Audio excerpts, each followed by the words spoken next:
Bonjour à toutes et à tous.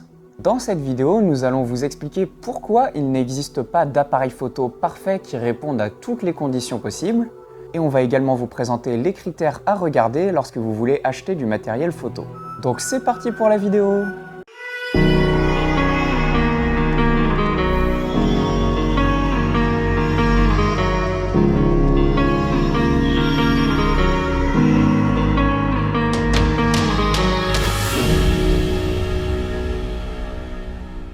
La question concernant le matériel photo qui revient souvent pour les personnes qui commencent tout juste la photographie, c'est quel est le meilleur appareil photo qui existe. Le problème, c'est qu'il n'y a pas de bonne réponse à cette question puisqu'il n'existe pas un meilleur appareil photo que tous les autres.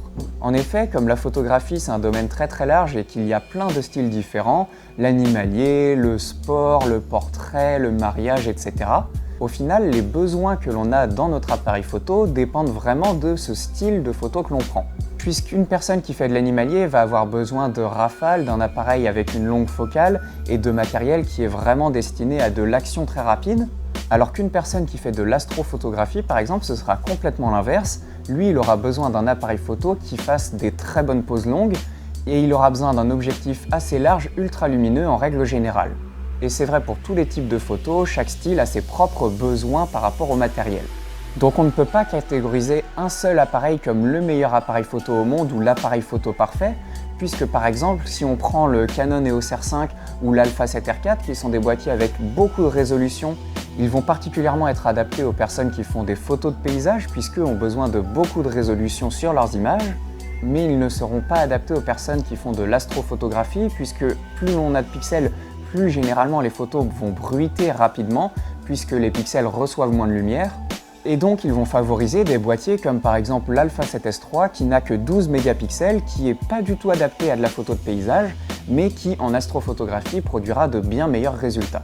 Et c'est pour ça que l'Alpha 7S III n'a que 12 mégapixels alors que c'est un boîtier haut de gamme, alors que l'on pourrait se dire que sur des boîtiers haut de gamme, il y aurait forcément 20, 40 ou 60 mégapixels puisque c'est le cas sur des boîtiers moins haut de gamme que l'Alpha 7S III.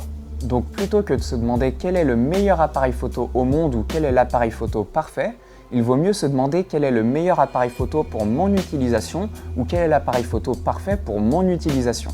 Et pour savoir ça, il faut définir donc les critères dont on a besoin pour nos photos.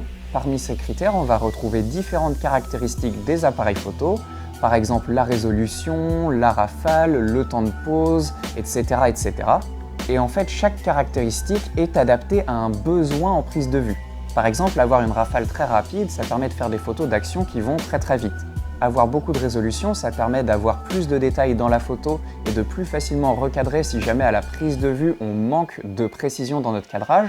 Donc c'est très adapté pour des photographes de paysage, de portraits par exemple. Et avoir un temps de pose très long, ça va être adapté à toutes les photos en basse luminosité, donc l'astrophotographie, la photo de nuit, les photos dans des caves, etc. Et c'est en fonction de ces besoins-là que l'on définit les caractéristiques que l'on recherche sur un appareil photo. Donc si vous ne savez pas trop comment faire correspondre vos besoins en photographie à des caractéristiques d'appareil photo, on vous invite à aller voir dans la description, on vous a mis en lien un formulaire sur lequel on a justement simplifié tout ça, où en fonction de questions que l'on a prévues selon les caractéristiques des boîtiers, vous pouvez déboucher sur le boîtier qui sera le plus adapté à vos besoins. Et si vous avez d'autres questions sur le matériel après avoir vu ce formulaire, vous pouvez nous contacter, les coordonnées sont dans la description et on se fera un plaisir de vous répondre. Car là, on vous a parlé d'appareils photo, mais c'est la même chose pour les objectifs, pour les flashs, etc. Par exemple, sur un objectif, certains vont avoir besoin d'une ouverture très lumineuse pour faire de la photo avec peu de lumière, alors que d'autres vont avoir besoin d'objectifs qui voient très loin, par exemple, ou qui voient au contraire très large, ce qui ne correspond pas forcément à tous les types de prises de vue.